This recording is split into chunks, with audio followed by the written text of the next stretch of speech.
ફાકી છોડો ને 35 લાખ લ્યો, રાઈટ.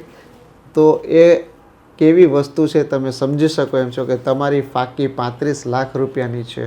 એકવાર એવા ઘરે તમે જાજો કે જેને ગળાનું કેન્સર થયું હોય, વ્યક્તિ વયો ગયો હોય, અથવા કોઈનો જવાન દીકરો વયો ગયો હોય, જવાન પુત્ર વયો ગયો હોય, ત્યારે મા બાપની કે પત્ની દીકરાઓની શું હાલત થાય છે ને, એકવાર તમે ત્યાં ઘરે જઈને જોજો. આ ફાકીના અને સિગરેટ બીડીના વ્યસનના પૈસા આખા મહિનામાં હું ધારું છું ત્યાં 3,000 થી 5,000 રૂપિયા મિનિમમ બધાને એક ખિસ્સામાંથી જાય છે. ફાકીને જે થૂક હોય ને એ રેલવેમાં, ખાલી હું રેલવેની વાત કરું છું કે રેલવેએ પોતાના દરેક ડબ્બામાં ફાકીના થૂકના કારણે જે સાફ સફાઈ કરવી પડી એને રિમૂવિંગ કરવાના હટાવવા માટે આખા ગયા વર્ષમાં 72 કરોડ રૂપિયા વાપર્યા છે. ફાકીના તમે પૈસા અથવા વ્યસનના પૈસાને દર મહિને થોડું થોડું જો એસઆઈપીમાં, મ્યુચ્યુઅલ ફંડમાં એસઆઈપી તરીકે ઇન્વેસ્ટમેન્ટ કરો છો, 15મા વર્ષે સાહેબ તમને ઓછામાં ઓછા 35 લાખ રૂપિયા મળે.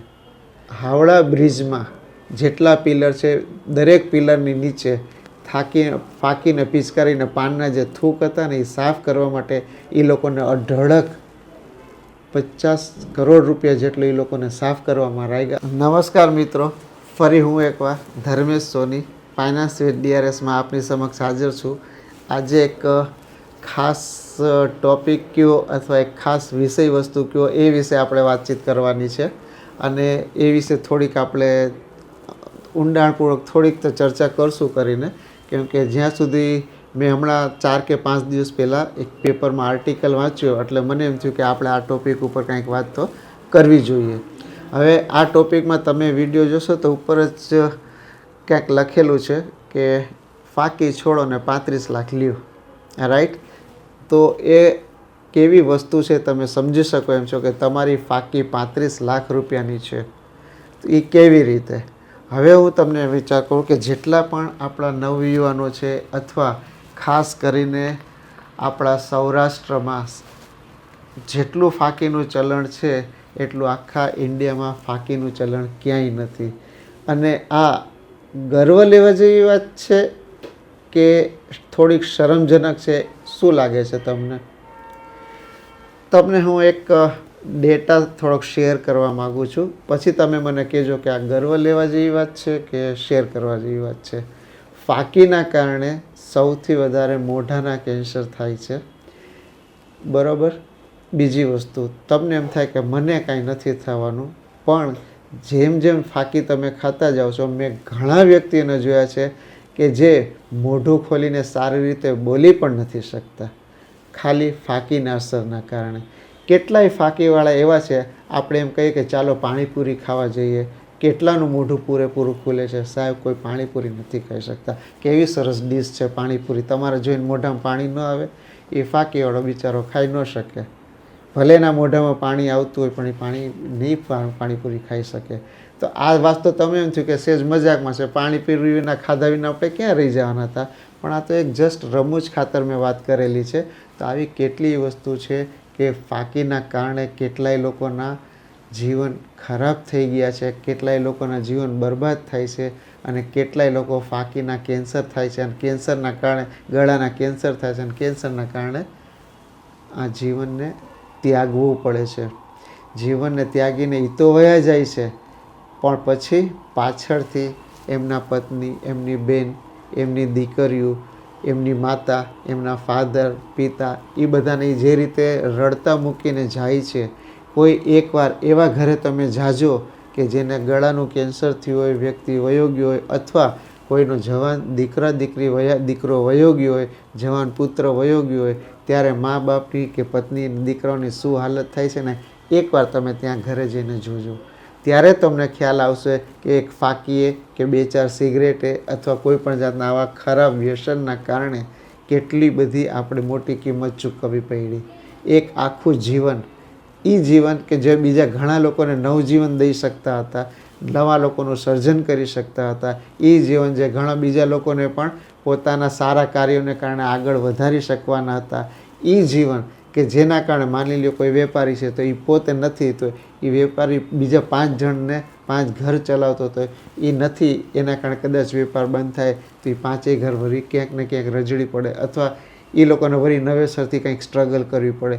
તો એક જણની ઇફેક્ટ કેટલી બધી લાંબી આગળ જાય છે ને, એ આપણે જરાક શાંતિપૂર્વક અને ગંભીરતાથી વિચારીએ તો આપણને ખબર પડશે કે ફાકી અને આ સિગરેટનું દૂષણ, બીડી, સિગરેટ, ફાકું, તંબાકુ, જે કંઈ પણ આપણે વાત કરતા હોય એનું દૂષણ આ કેટલું ખરાબ છે. અને આ ફાકીના અને સિગરેટ, બીડીના વ્યસનના પૈસા આખા મહિનામાં હું ધારું છું ત્યાં 3,000 થી 5,000 રૂપિયા મિનિમમ બધાના એક ખિસ્સામાંથી જાય છે. રોજના 10, 15, 20, 25 જાતા હોય, 30 જાતા હોય, 40 જાતા હોય, કોઈને કાંઈ ખબર પડતી નથી. તમે ઘરમાં જો દર મહિનાનો હિસાબ રાખતા હોય અને રોજ કેટલા ખર્ચ થતા હોય 1-1 રૂપિયાનો, લખીને જોજો. તમારા ફાકીનો ખર્ચો, પાન, બીડીને, સિગરેટને, ચાનો ખર્ચો 5,000 થી 7,000 રૂપિયા હશે. પછી 15,000 ખર્ચ કરવાવાળો વેપારી, 15,000 કમાવાળો વેપારી હોય, બધાની સાથે રહેતો હોય કુટુંબ સાથે, એટલે એને ખબર ન પડતી હોય. છોકરો કુટુંબ સાથે રહેતો હોય એને ખબર ન પડતી હોય, કેમ કે એને તો ક્યાંય બહુ વધારે દેવાના હોતા નથી. પણ આ વ્યસન કેટલું ખતરનાક છે. હવે હું તમને એમ કહું કે તમે આની ગંભીરતા વિશે તો સમજ્યું, પણ આ મેં જે તમને વાત કરી કે એ જ ફાકીના તમે પૈસા અથવા વ્યસનના પૈસાને દર મહિને થોડું જો એસઆઈપીમાં, મ્યુચ્યુઅલ ફંડમાં એસઆઈપી તરીકે ઇન્વેસ્ટમેન્ટ કરો છો, 15મા વર્ષે સાહેબ તમને ઓછામાં ઓછા 35 લાખ રૂપિયા મળે. તમારી ફાકી તમે વિચાર કરો, 5,000 રૂપિયાની ફાકી એટલે મહિને વર્ષે 60,000 રૂપિયા થયા, 10 વર્ષે 6 લાખ રૂપિયા થયા, 15 વર્ષે 9 લાખ. તમારી 9 લાખ રૂપિયાની ફાકી આમ જોવા જઈએ તો 35 લાખ રૂપિયા હતા. તો તમે સમજી શકો એમ છો કે ખાલી આ 35 લાખની વાત નથી થતી, પણ જો તમે આને વ્યસનને મૂકી દો છો તો આ 35 લાખ રૂપિયા તમારી એક સારી એવી મોટી બચત થઈ ગઈ.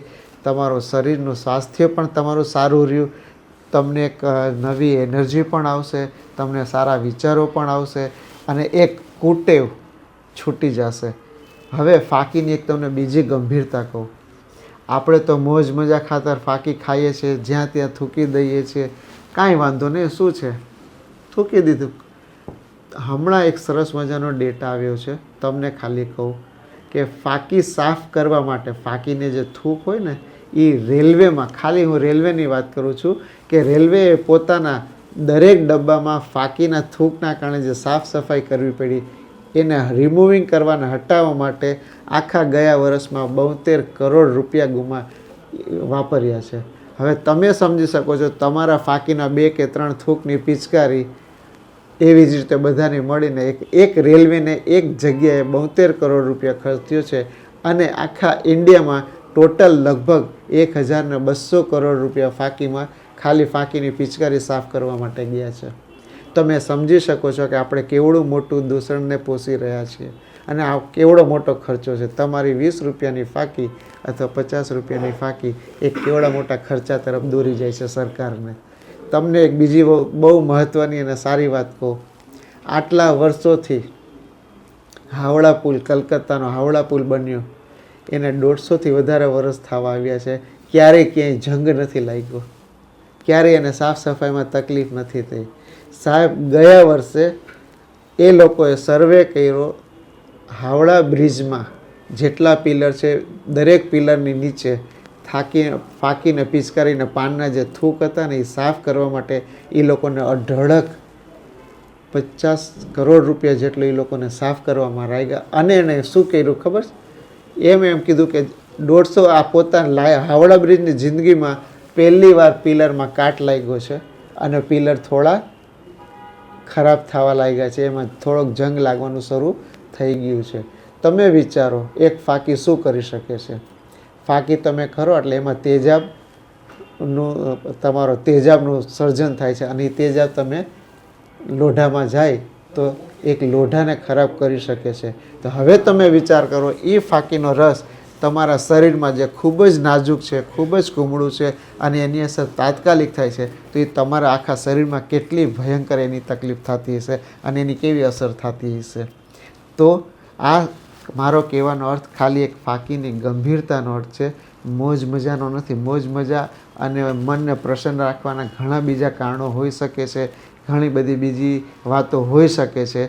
કૃપા કરી ફાંકી છોડો, વ્યસન છોડો અને એ પૈસાને જો તમે એક સારા કાર્યમાં તમારા પોતાના જ ઇન્વેસ્ટમેન્ટમાં વાપરશો અથવા તમે તમારા ઘરના ગુલ્લકમાં પણ જમા કરશો તો વર્ષે દાડે 50,000 લાખ રૂપિયા બચત થશે ને તો તમે કંઈક સારું કામ કરી શકશો. તમે તમારા દીકરા દીકરી માટે, તમારી વહુ માટે, તમારી પત્ની માટે, તમારા માતા પિતા માટે કંઈક તમે કરી શકશો.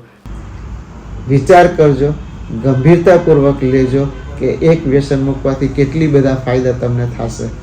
એ ફાયદા જો હું ગણાવવા બેસીશ તો અઢળક છે, કલાકે ઓછી પડશે. માટે તમે વિચાર કરો. દરેક વ્યક્તિ, દરેક સ્ત્રીને, દરેક દીકરીઓ, દરેક બહેનોને, માતા પિતાને અથવા ભાઈઓને હું કહું છું કે જે પણ લાગતા વળગતા તમારી આજુબાજુ હોય, તમને લાગે મારા નિયર ડિયર છે, તો પોતાની પત્ની, પોતાના પતિને, પોતાના ભાઈને, પોતાના દીકરાને, પોતાના દોસ્તને જરૂર સમજાવજો કે તું ભાઈ ફાંકીનું વ્યસન છોડી દે, ધીરે ધીરે છોડી દે અને એ પૈસાને તમે ક્યાંક ઇન્વેસ્ટ કરો. ઇન્વેસ્ટ ના કરો તો ભલે બેંકમાં મૂકો. એનો લાભ જે તમને મળવાનો છે એ જિંદગી આખી તમે યાદ રાખશો કે મેં એક વ્યસન મારા મૂકવાથી કેટલા બધા મને ફાયદા થયા છે. એ જ્યારે જેમ જેમ ફાયદા સામે આવશે તમને રિયલાઇઝ થશે કે ના આ મેં સારું કર્યું હતું. તમારું ખરાબ તો નથી જ થવાનું, એ વાત 100% છે. બાકી ફાંકી ખાવાથી ખરાબ થશે એ તો છે જ. તમને ખબર છે તમે શું કરો છો ફાંકી ખાઈને. હિન્દીમાં કહેવત છે, આ બેલ મુझे માર. તમે બીમારીને નોતરું આપો છો. તારાથી થાય એટલું પહેલાં હું તો ખાઉં છું, તું ક્યારે આવશ મારી પાસે? સાહેબ એ આવશે અને એવા સમય આવશે કે જ્યારે તમને એકદમ સર્વનાશ તમારું કરવાની પૂરેપૂરી શક્તિ ધરાવે છે. તો એ તમારે જોઈએ છે કે એક હસતું રમતું ખુશાલ પરિવાર જોઈએ છે? વિચારવાનું તમારે છે. મારે જેટલો કહેવાની હતી, માહિતી આપવાની હતી, મારા તરફથી મને એમ લાગ્યું કે મારે કેવું જોઈએ, મેં તમારી પાસે શેર કર્યું છે. વિચાર સારો લાગ્યો હોય, તમને ગમ્યું હોય, ડેફિનેટલી તમે તમારા મિત્રોને, તમારા સગા સંબંધીઓને, લાગતા વળગતાને જરૂરથી આ શેર કરજો. અને કોઈ પણ જાતની બીજી માહિતી જોતી હોય, બીજી સલાહ સૂચન જોતી હોય અથવા હું કંઈક કામ આવી શકતો હોય તમને તો ડેફિનેટલી મને કોલ કરજો.